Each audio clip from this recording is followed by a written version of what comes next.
The last two supermoons of 2025 will occur on November 5th and December 5th. What a coincidence. And in this video I'm going to share with you how to plan your supermoon shots, all the gear you need, and all the camera settings you need to take photos like this one, or this one, or this one. Also, I'll show you where to make focus to make sure that you're getting both in focus the moon and your subject. Ready? Because as always, everything begins with a plan. Okay, let me quickly plan a cool supermoon shot for November 5th. As an example, I'm gonna plan the supermoon rising next to our favorite lighthouse in Menorca, the Favarage lighthouse. You probably know it already. So to plan the shot, go to PhotoPills, tap on Planner, and as always, I have the red pin on the beautiful island of Menorca. And the first thing I'm gonna do is to set the supermoon date, and to do it, I'm gonna tap the moon picture on panel number 4 here, the sunrise and sunset and moonrise and moonset panel. I'm gonna keep tapping until November 5th, and as you see on the top panel, the full moon has a yellow circumference around it, which means it's the supermoon. Okay, now that I have the supermoon date fixed, I know where the supermoon will be rising, in this direction, the direction of this light blue line, and it's going to be setting in the direction of the dark blue line here. So based on the moonrise or moonset direction, you need to choose a subject that can be aligned with the moonrise or moonset. In this case, clearly, the subject I can align with the moonrise is Favarage lighthouse. We have the lighthouse here, and I'm gonna find an initial shooting spot to get the moon rising next to my lighthouse like this. Pretty cool. Now swipe the top panel to the right to panel number 2, the black pin panel. Tap on the button on the panel, and the black pin appears on the map on, and place it on the lighthouse like this. Pretty cool. Now all I have to do is to change the time until the moon rises. Here we have it. I'm gonna do a long press on the time bar to move the time more accurately, and I'm gonna align it with the black pin. Perfect. Awesome. Now if you read on the top panel, I know that the shooting distance, the distance between the red pin and the black pin is 1.1 kilometers. The moon height at the time of the shooting, this is November 5th, 5:24 p.m.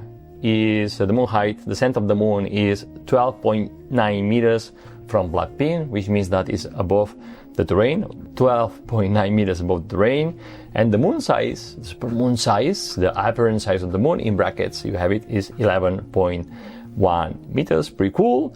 So the moon is pretty large. If you want to see the moon size on the map, tap on the map settings button here, tap on the moon layer, and switch on show moon size. And now if I go back to the map, I have this 11.1 meters represented by this blue band here on the map. And as you see, the moon is going to be pretty cool, pretty large. Well, I know that the lighthouse is 28 meters high, so I'm going to swipe the time until I get the moon height on the top panel to 28, something like this. Perfect. 27.98. Okay, perfect. And then I'm gonna move the red pin a bit north to align it with the lighthouse, because I want the moon to be on top of the lighthouse.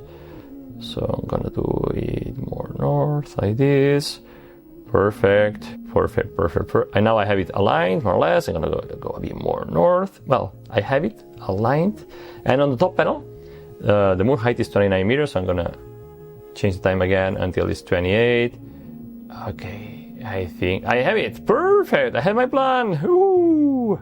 So if on November 5th, 2025, at 5:29 p.m., I am at the red pin position in Cala Presidio here in Menorca, I'm gonna get the full moon, the supermoon rising next to the Favarage lighthouse and align with the top of the lighthouse with a size of 11 meters. And the natural light, I have the natural light on panel number 4.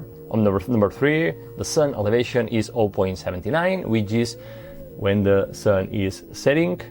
It's golden hours, so expect the moon to have a beautiful yellow color. Nice.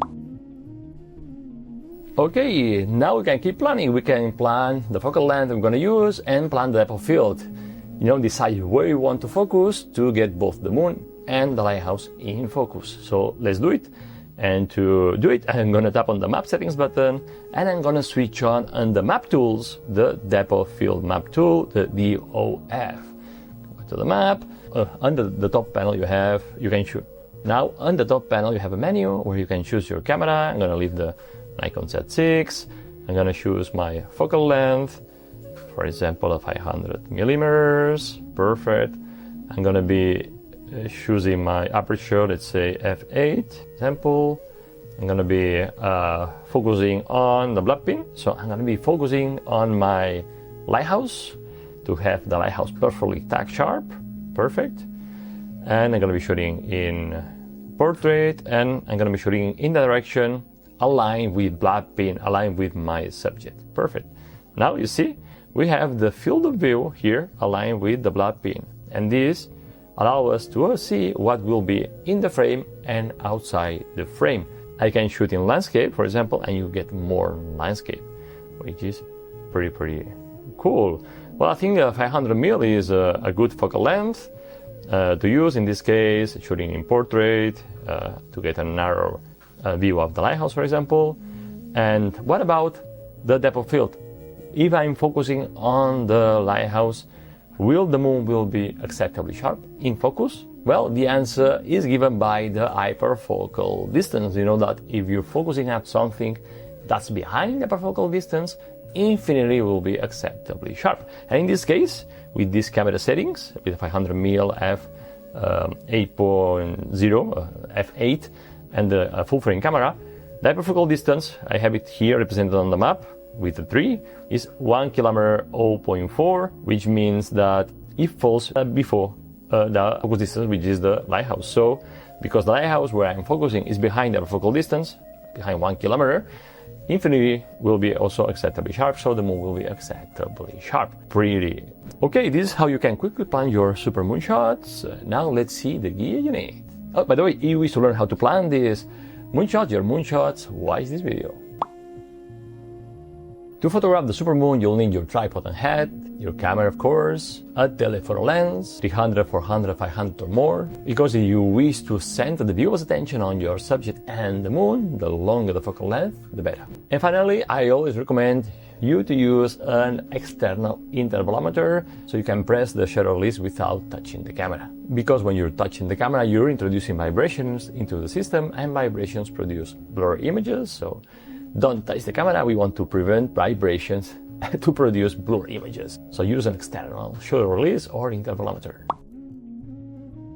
On the shooting day, arrive 1 hour or more at the location before the planned shooting time and set up everything, the tripod, the camera, on the planned shooting spot. This is the red pin position. And make sure that the gear is stable. Of course, you can use the PhotoPills augmented reality views to make sure that you are at the right shooting spot. Now set the focal length you wish to use to get the framing you want. For example, 500 millimeters. And set the aperture to f8 to get a nice deep depth of field. But get ready to open the diaphragm to f5.6, for example, as the light begins to fade away. Set the ISO to 100, but again, get ready to push the ISO up to 400, 800 if there is not enough light. Now set the shutter speed that gives you the right exposure.